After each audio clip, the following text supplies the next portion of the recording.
July 5ই August এই শাহবাগ থেকে একটি জাগরণ তৈরি হয়েছিল। তারা আমাদেরকে হত্যা করে, খুন করে, আয়নাঘরে নিয়ে, রিমান্ডে নিয়ে, নির্যাতন করে এই আন্দোলনকে দমিয়ে দেওয়ার চেষ্টা করেছিল। কিন্তু বাংলাদেশের ছাত্র সমাজ দীর্ঘদিনের ইতিহাসের এক অনিবার্য দাবির প্রেক্ষিতে জুলাই আগস্ট বিপ্লব সংগঠিত করেছিল। আপনারা জানেন, এই ফ্যাসিস্ট আওয়ামী লীগ 2006 সালের 28 অক্টোবর পল্টনে লগি বৈঠার তাণ্ডবের মধ্য দিয়ে মানুষ হত্যা করে সেই লাশের উপর নৃত্য করার নৃশংস বর্বর চিত্র পৃথিবীবাসীর সামনে উন্মোচন করেছিল। সেই ধারাবাহিকতায় তারা পিলখানার ট্র্যাজেডির মধ্য দিয়ে আমার দেশের 24 সেনা অফিসারদেরকে হত্যা করেছিল। তারা আমাদের দেশের আলেম ওলামাদেরকে শাপলা চত্বরে নির্মমভাবে রাতের আধারে হত্যা করেছিল। তারা আমাদের দেশের বিচারহীনতা, বিচারিক হত্যাকাণ্ডের মাধ্যমে বাংলাদেশের আলেম ওলামা এবং রাজনৈতিক ব্যক্তিদেরকে হত্যা করেছিল। এবং সেই হত্যাকাণ্ডের প্রেক্ষিতে যারা রাস্তায় নেমেছিল, যারা রাজপথে প্রতিবাদে নেমেছিল, তারা নির্বিচারে গুলি করে পাখির মতো মানুষ হত্যা করেছিল। এজন্য জুলাই শুধুমাত্র আমাদের কাছে একটি আন্দোলনের নাম নয়, জুলাই শুধুমাত্র ক্ষমতার পরিবর্তনের নাম নয়, জুলাই একটি জাগরণের নাম। সেই জাগরণ বাংলাদেশের ছাত্র জনতা, আবু সাইদ মুগ্ধ, আমার ভাই শান্ত ওয়াসিম, আমার ভাই আলী রায়হান, শত শত হাজার হাজার ছাত্র জনতা জীবন দিয়ে সেই জাগরণের মধ্য দিয়ে ফ্যাসিস্ট হাসিনাকে পতন ঘটিয়ে ফতে গণভবন আমরা জয় করেছিলাম। সংগ্রামী উপস্থিতি, জুলাই আমাদের আধিপত্যবাদের বিরুদ্ধে এক লাল কার্ড ছিল।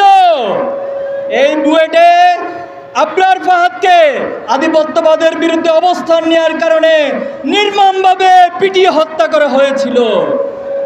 আমরা সেদিন নীরবে নিবৃত্তে কেঁদেছি।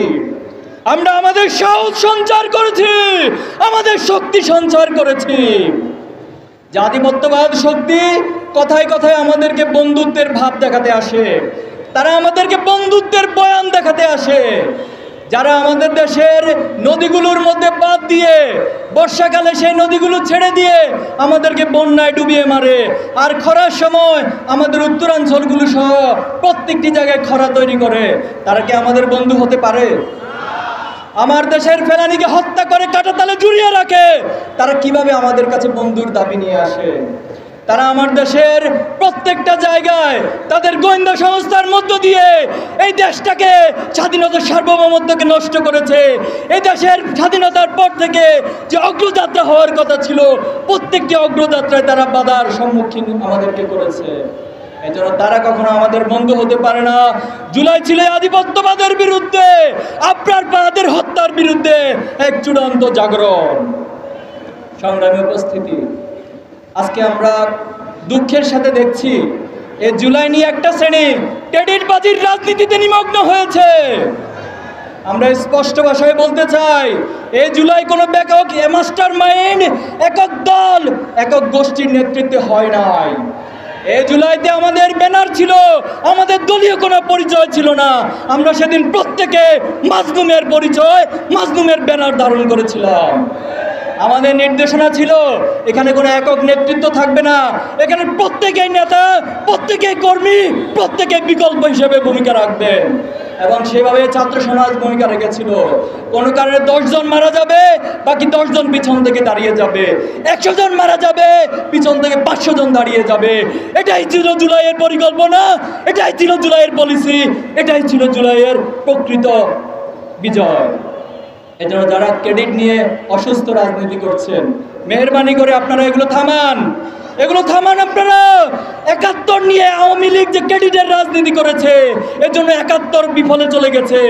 24 নিয়ে যদি আবার ক্রেডিটের রাজনীতি শুরু করেন, 24কে যদি ব্যবসায়ী কার্ড বানিয়ে আপনারা ব্যবসা শুরু করেন, ছাত্র সমাজ বসে থাকবে না। কিন্তু সংগ্রামী উপস্থিতি, পাবলিক বিশ্ববিদ্যালয় যখন আক্রান্ত হয়েছিল, আমরা দেখেছি প্রাইভেটের ভাইয়েরা আবাবিল পাখির মতো সেখানে এসে প্রাইভেটের ভাইদের পাশে দাঁড়িয়েছে। যখন প্রাইভেট আক্রান্ত হয়েছে, স্কুল, কলেজ, মাদ্রাসা, ডিপ্লোমা ইনস্টিটিউট, পলিটেকনিক সকল শিক্ষার্থীরা এসে দাঁড়িয়েছে। যখন শিক্ষার্থীরা আক্রান্ত হয়েছিল, তখন আমরা দেখেছি শিক্ষকরা এসে দাঁড়িয়েছে, সাংবাদিকরা এসে দাঁড়িয়েছে, বুদ্ধিজীবীরা এসে দাঁড়িয়েছে, আমার দেশের শ্রমিকরা এসে দাঁড়িয়েছে, আমার দেশের রিক্সা চালকরা এসে দাঁড়িয়েছে, আমার দেশের আপামর সকল জনতা, সকল শ্রেণী পেশার সকলে এসে দাঁড়িয়েছে। এই আন্দোলন কোনো একক নয়, এই আন্দোলন ছিল সবার আন্দোলন। এই আন্দোলন হচ্ছে মুক্তিগামী ছাত্র জনতার, বাংলাদেশের আপামর মানুষের বিজয়ের আন্দোলন। সংগ্রামী উপস্থিতি, আজকে জুলাইয়ের 1 বছর শেষ হয়ে গেল। আমরা কতটুকু পেয়েছি? আজকে যে গণহত্যার বিচারের কথা শহীদ পরিবারগুলো বারবার বলছে, তারা আর্তনাদ করছে, তাদের সন্তানের বিচার চায়, কিন্তু এখনো পর্যন্ত আপনারা দৃশ্যমান কোনো অগ্রগতি দেখাতে পারেন নাই। 1 বছর পর যে হত্যাকাণ্ডগুলো আমরা চাক্ষুষ প্রমাণ রয়েছি, যে রক্তের দাগগুলো এখনো দগদগে আমাদের চোখের সামনে ভাসছে, এখনো প্রত্যেক ভিডিওগুলোতে আমরা দেখছি কারা শুট করছে, কারা হত্যা করছে, কারা গুলি করছে। অথচ 1 বছর পর আপনি একজন হত্যাকারীর বিচার করতে পারলেন না। আপনার কিসের বিপ্লবী সরকার, কিসের রক্তের সরকার? আপনারা একটা ধীরগতি এবং অলস সরকার। সংগ্রামী উপস্থিতি, আজকে জুলাইয়ের ঘোষণাপত্র হওয়ার কথা রয়েছে। আমরা সরকারের বিভিন্ন সোর্সের মাধ্যমে, তথ্যের মাধ্যমে জেনেছি।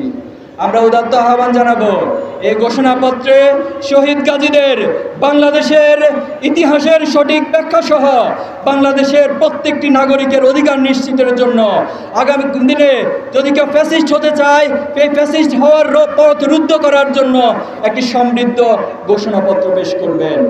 যদি ঘোষণাপত্র নিয়ে কোনো তালবাহানা করা হয়, যদি ঘোষণাপত্রে কোনো ব্যক্তি গোষ্ঠীর দলের বক্তব্যের প্রতিচ্ছবি হয়, আমরা ছাত্র সমাজ এই ঘোষণাপত্র ছেড়ে চুরমার করে দেব ইনশাআল্লাহ। এই ঘোষণাপত্রে প্রত্যেক শহীদ গাজীদেরকে স্বীকৃতি দিতে হবে, এই আন্দোলনকে স্বীকৃতি দিতে হবে। আমরা খুব দুঃখের সাথে দেখেছি যে আন্দোলন ছাত্র সমাজ তৈরি করেছিল, যে আন্দোলনের মধ্য দিয়ে বাংলাদেশের মুক্তি এসেছে, অথচ এতগুলো সংস্কার কমিশন গঠন করা হয়েছে, শিক্ষার সংস্কারের নামে কোনো কমিশন গঠন করতে পারেন নাই।